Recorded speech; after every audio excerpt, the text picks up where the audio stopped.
Thank you. Clerk. Business of the Senate, order of the day number 1, presentation of a report by the Environment and Communications References Committee. Senator Thorp. I present the report of the Environment and Communications References Committee on the Tasmanian Wilderness World Heritage Area, together with a Hansard record of proceedings and documents presented to the committee, and move that the report be printed.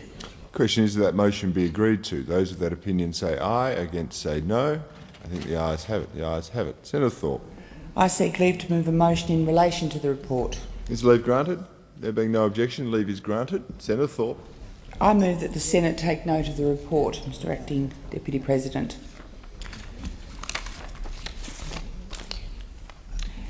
I'm pleased to speak today on the findings of the inquiry into the Abbott government's plan to delist 74,000 hectares of wilderness forest from the World Heritage Area in my home state of Tasmania. I would like to thank everyone who took the time to make a submission, especially those who appeared before the committee. I would also like to thank the Secretariat for their time, effort and wise advice, especially Environment and Communications Committee Secretary Christine McDonald and Research Officer Sophie Power. My home state of Tasmania has been dogged by deep divisions over the seemingly irreconcilable aims of protecting the environment and supporting forestry for decades. But 2012 saw an important and very welcome change in the landscape. The timber processors agreed, the environmental groups agreed, the unions agreed, the forest contractors agreed, the community agreed, and the industry agreed. The division simply could not continue. With the unflagging brokerage of members of both state and federal Labor governments, an agreement was designed and all parties finally agreed to work together in good faith on a long-lasting plan to heal the generations-old rifts over logging in our forests.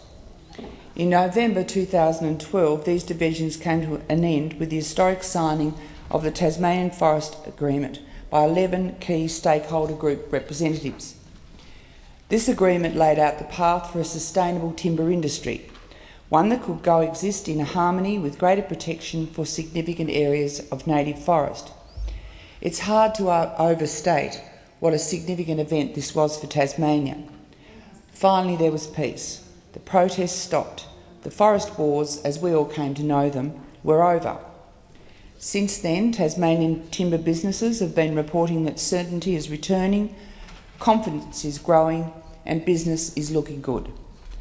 But in September last year, that certainty was destroyed when the Abbott government announced its plan to excise 75,000 hectares of Tasmanian World Heritage listed forests, which had only been added the previous year as a key part of the Forest Peace Deal.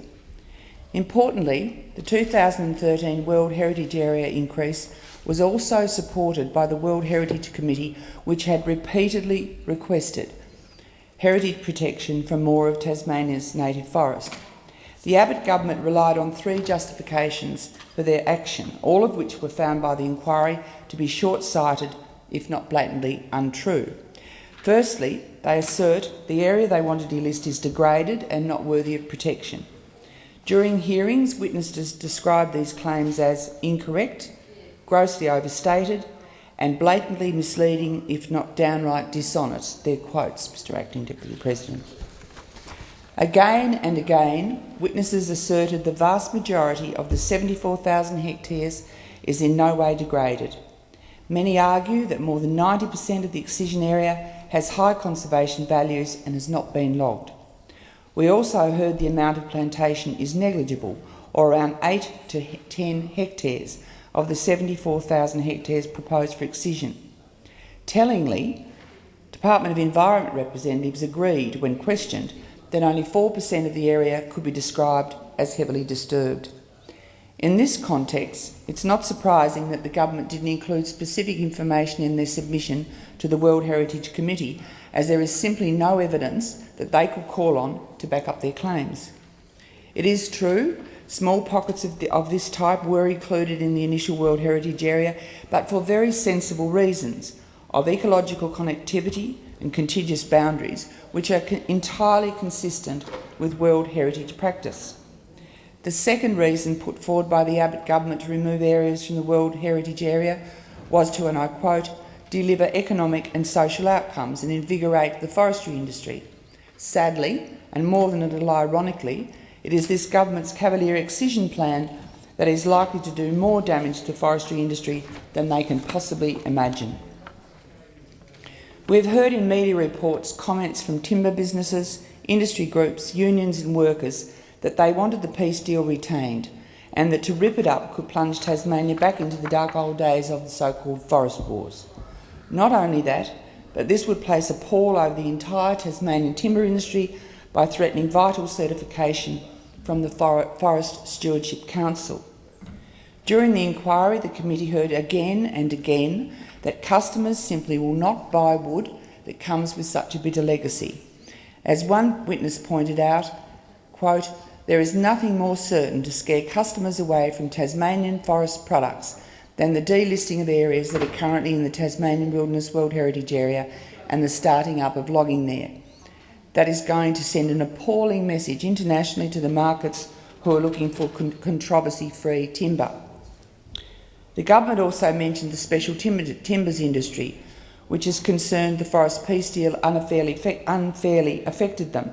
And of course, nobody wants to see specialty timbers lose out. However, the committee did hear from key signatories that there are ways for this industry to be accommodated without placing the peace deal in jeopardy. As a result, the committee recommends the government undertake the Specialty Timbers Management Plan to determine the best way of meeting the needs of this very important industry without delisting tens of thousands of wilderness. The final main reason the government had used to justify the excision was an allegation that the 2013 extension was rushed and its outcome invalid.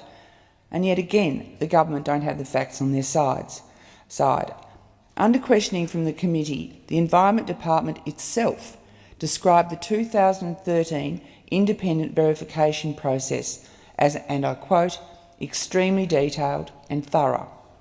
The committee also heard from many witnesses that the 5 months process included input from multiple independent experts and included detailed mapping and peer review.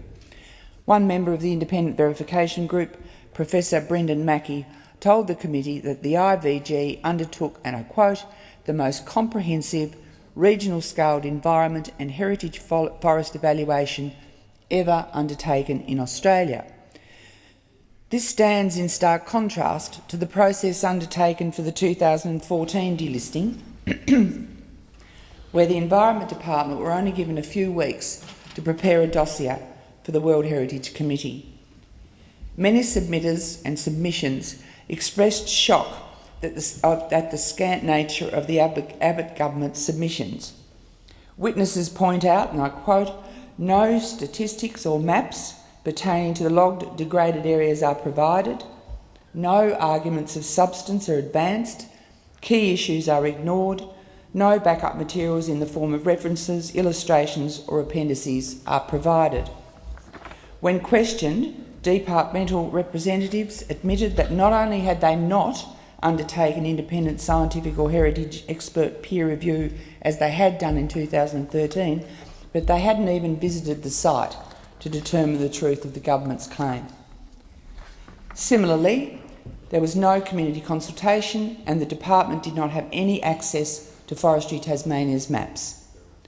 In fact, they were relying, ironically, on exactly the same data that convinced the World Heritage Committee of the outstanding universal value of the land in 2013. This makes it awkward and highly embarrassing for the government to ask the World Heritage Committee to use exactly the same data to come back to exactly the opposite conclusion in 2014.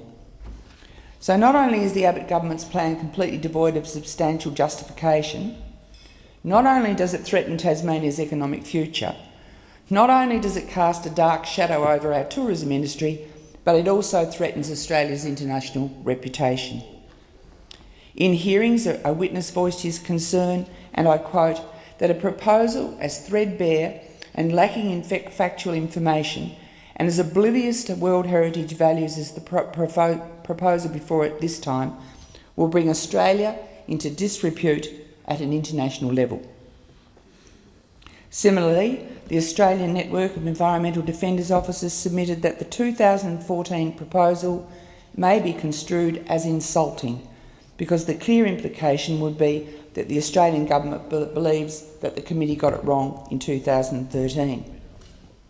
Others pointed to the excision as a breach of Australia's international treaty obligations, especially the World Heritage Convention, which requires Australia to protect the cultural and natural heritage within its territory. In light of all this evidence, Mr Acting Deputy President, the committee had little choice but to recommend that the government immediately withdraw its application to the World Heritage Commission. The 2013 process was a thorough and important process to provide World Heritage listing to an area that not only possesses... Senator Thorp, your time has expired.